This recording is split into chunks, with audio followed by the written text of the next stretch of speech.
most everything comes from somebody saying, why don't you try this? Yeah. Okay.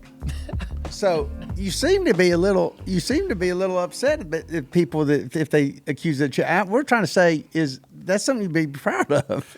I don't agree with that. Don't agree with it that it's not something to be proud of, or don't agree with it was cheated up.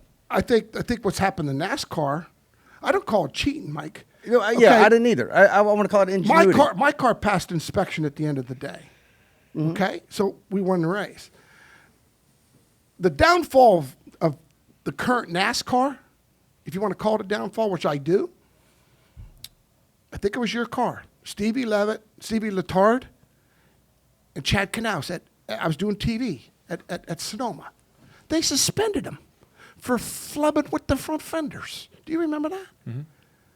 And they suspended them two crew chiefs for flubbing with the front fenders. And I'll tell you what I told them on my show, and I got in hot water for it. That's the darkest day in NASCAR. And the reason why.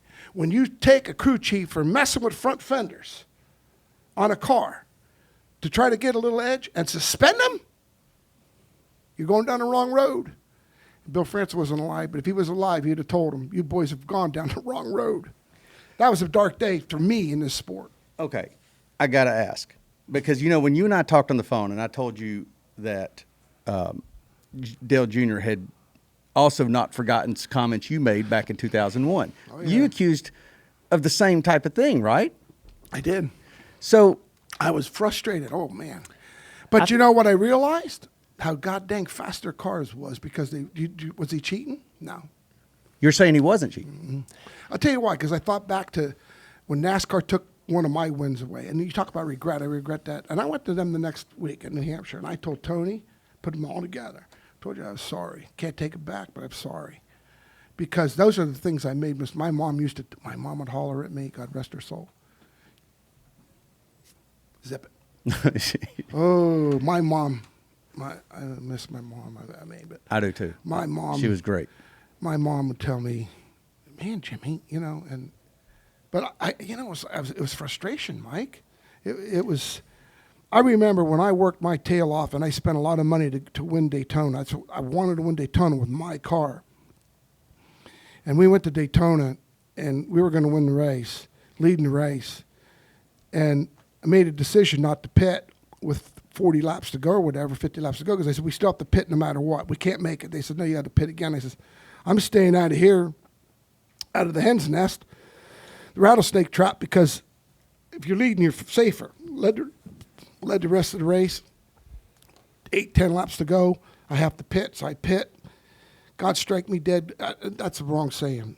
I would give everything up that I had for them to tell me that I wasn't speeding. And I come down in first gear at 2,200 or 2,300. I come down like 20 mile an hour slower than I was supposed to be going, because I knew they were gunning for me. Because Les Richter was a no-good son of a bitch. And he gunned for me. And Gary Nelson and David Hoots is up there in the booth. And I proceed to not do nothing to my car but put fuel on it. Hit back at pit road. Didn't even lose a lap. And post the 20 car. What? Post the 20 car? And I blew up. Well, one thing leads to another. I had to pit again. Drive-through penalty. Well, when I pitted again, here comes Dale Jarrett and Steve Grissom out, and they were the two cars that we were racing. So I was sitting behind them. Jarrett was leading the race. Grissom was second. So I passed Grissom, and all at once, I'm going like, well, if I get my lap back, there's only 10 laps to go. Well, my God, here comes Dale Jarrett's crew member over, whatever, offers to buy me a set of tires if I help him win the race. I said, what? That's what my crew chief said. Well, here comes Buddy Parrott over. He says, Mr. Bechtel's going to make it very profitable for you to help us win this race today. That was the 29 car. Progressive. And with Steve Grissom and Jarrett. Okay. I said, okay, I like that one. Tell Steve to get behind me. Got behind me. NASCAR. Spencer, don't be messing up the finish of this race. I said, I won't even be in the picture. Come on the radio. I know they listen to you. I wouldn't even be in the picture because you effed me out of this race today. We had lapped the whole field. We were up. I was still running ninth, but one lap down. So, 2 laps, 3 laps to go. I says, okay, it's time to go in case caution comes out. So I pulled out, and Jarrett's like, and he's fingering me, the whole 9 yards. And I pushed Grissom. I said, now pass me, and I pushed Grissom. Boom. And we went into the white flag. I said, I think I have a flat tire. So I went up to the third turn as high as I could go. They went on to finish 1-2. And Mr. Parrott wasn't wrong. They paid me pretty good. But that car, Mike, I spent probably $150,000 to try to win that race. Moral of the story, I was fit to be tied, furious. So I go to the hauler. You have to bring it up. So the next day's the Daytona 500. I go in there to Mr. France. And I am chewing his ass out. I'm telling him. He goes, well, just hang on a second. Les will be in there shortly. Have a seat. So I have a seat. And I says, I talked to Gary Nelson. He said I wasn't speeding. I talked to David Hoots. He said I wasn't speeding. So there was only one culprit left in the thing. I said, that fat son of a bitch. And Les comes walking in. And he says, I told you I'd take care of it. Cost me the race. That sucked. That hurt. That was one of the most devastating things that NASCAR ever did to me in my career. Even worse than backing me out of victory lane with the truck race. That was in 2005. That's right. But okay. But we got to go backwards. We got to go back a little bit. I mean, because this thing about Daytona was something that's I think been sticking with Dale Jr. for a while. Oh yeah. And your dad's deal? No. Yeah. Yes. Yeah. After the summer race of July 2001. And you said you will regret saying that, but I think that if I'm, I should let you actually do the talking here because we're talking about you. But I think that it's something that he had been harboring for a while. I don't blame him. You don't? No, yeah, I don't blame you one bit. Well, I think that so a friend of mine texted me yesterday and was like, he's like, we bought the McDonald's car from Junior after y'all wrecked it, the Speedway car. And there was some stuff on it. There was some parts on it that were pretty cool. And he said, you ought to ask Jimmy about that. Because we talk about ingenuity and creativity and flat out cheating on this show. Because some of the stuff that the crew chiefs will tell you, or even drivers know about their own cars, is pretty awesome. And some of you guys that have been racing, some of you guys that don't race anymore the statute of limitations is long past, and it's fun to hear it's fun about. To talk about. I didn't know anything. If there was something, I didn't know anything at all. So, anyways, I was thinking to myself, I said, well, I don't want to flat out say that he won those 2 races by cheating, because then I can't have any anger or frustration over the comments that you had about me winning the one race, being that we were cheated up. And we do this podcast, and sometimes we have guests on here that I have had some difficulties with or disagreements with, or some that I maybe didn't get along with, and it's a great way for us to talk about those things. And I don't need an apology, I guess. It's just, I guess I didn't want to never have you on the show. I didn't want to sit there and go the rest of my life and go, I ain't talking to him. Or I don't want to have him on the show. You're Jimmy Spencer, you've done some awesome stuff for this sport. You were a great racer. I loved racing with you. I wasn't sure I would till I got to. I don't think we ever got together. Well, we did. I ran over you at Richmond. I lost my brakes in '99. That's right. That was 99. Yeah, I dumped you into turn 3. You were driving a 23 Winston car. Yeah. I was out of brakes. My brakes were. We came in to bleed them in the middle of the race, and it shot a flame out of the brake caliper. But, and then we ran first and second at Vegas. That was a cool race. That was a cool race. You were a lot faster. I was good. Tony Jr. put a bet on us to win. I did too, on myself. Yeah, we bet on ourselves. And how much were your odds? I don't know, but Tony Jr. taped the ticket to the dash. Oh, no. And after the race, he goes, hey, why didn't you move him out of the way? And I'm like, well, it's Jimmy.